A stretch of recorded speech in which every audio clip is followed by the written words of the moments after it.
Hello friends मु बापी आपन स्वागत बापी फास्टिक यूट्यूब चैनल रे। फ्रेंड्स एबे ओडिशार मुख्यमंत्री एक नुआ पैकेज रो घोषणा करचंती। तो सेही नुआ पैकेज टी कोन एवं केउ माने उपकृत हेबे मु आपन मानको एई वीडियो माध्यम रे संपूर्ण डिटेल्स जणाइबी। आपन एई वीडियो को प्रथम रु शेष पर्यंत देखंतु। फ्रेंड्स वीडियो टी आरंभ करिया पूर्वरु एई वीडियो गोटे लाइक करंतु, शेयर करंतु, कमेंट करंतु एवं चैनल को नुआ करी आसिले चैनल को सब्सक्राइब करी पाखर थिया बेल आइकन को प्रेस कर दियंतु। एई भली वीडियो मु जेबे भी अपलोड करिवि आपण देखिबे सर्वप्रथमे।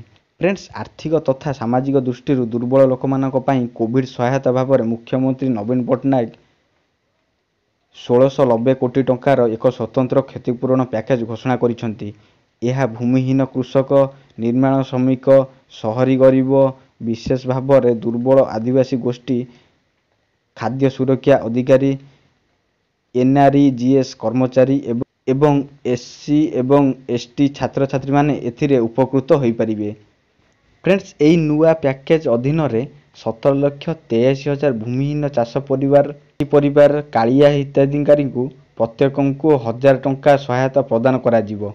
यह 3 किस्ती रे हिताधिकारी को 207 कोटी टंका प्रदान करा जिवो।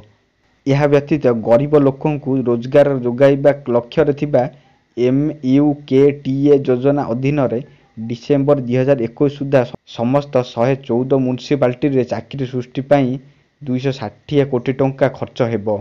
फ्रेंड्स यह व्यतीत खाद्य सुरक्षा व्यवस्था अनुसार प्रत्येक हिताधिकारी जुलाई रु नवेम्बर 21 पर्यंत 5 किलोग्राम चाउल मागणार पाइबे।